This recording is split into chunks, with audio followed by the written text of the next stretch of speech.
Ok, bonjour, j'espère que vous allez bien. Aujourd'hui, on me demande souvent combien ça coûte ou combien il faut prévoir pour acheter une maison.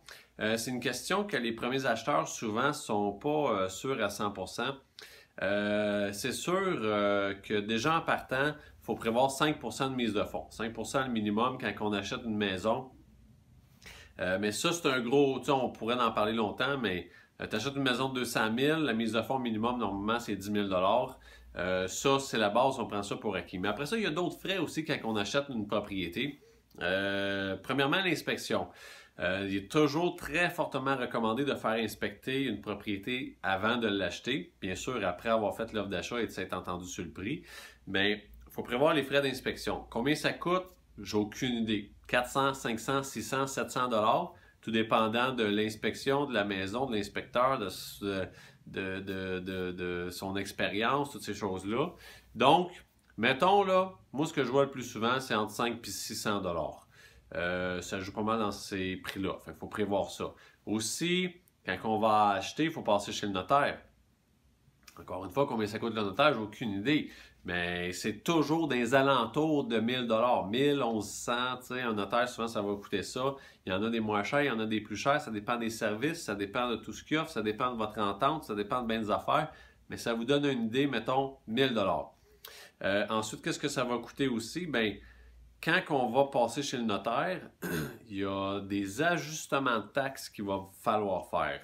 Qu'est-ce que ça veut dire? C'est que, mettons, les taxes municipales, on paye ça à l'année. Les taxes municipales, on paye ça le 1er janvier puis c'est jusqu'au 31 décembre.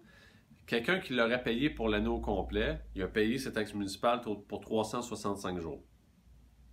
Vous achetez la maison pour le 1er juin. Bon, bien, vos taxes sont déjà payées par l'ancien propriétaire du 1er juin au 31 décembre. Donc, le surplus, le trop payé de l'ancien propriétaire, vous allez devoir lui rembourser. Mais ça, c'est le notaire qui s'occupe de ça. Là. Ça se fait directement chez le notaire avec le déboursé, les ajustements de taxes. Donc, il faut ajuster les taxes municipales, il faut ajuster les taxes scolaires. Des fois, il va y avoir des ajustements sur, si vous achetez une propriété à revenu, ben, on met sur les loyers, tout dépendant quand est-ce que vous l'achetez. Il peut y avoir des ajustements de taxes sur le tank à l'huile, le réservoir à l'huile qui est aux 3/4. En tout cas, toutes des choses comme ça.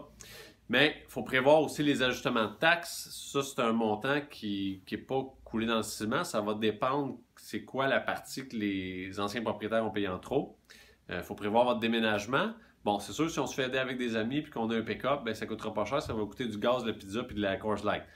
Mais sinon, si on engage des déménageurs, c'est vous qui allez déterminer combien vous êtes, ben, jusqu'à quel point vous voulez déménager vous-même ou à quel point vous voulez engager.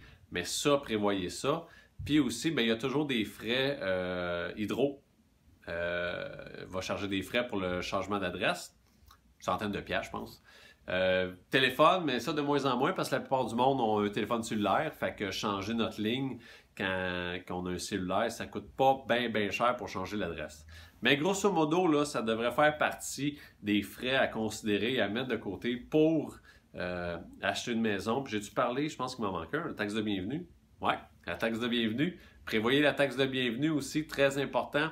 En fait, votre notaire, votre taxe de bienvenue seront probablement vos deux frais les plus élevés.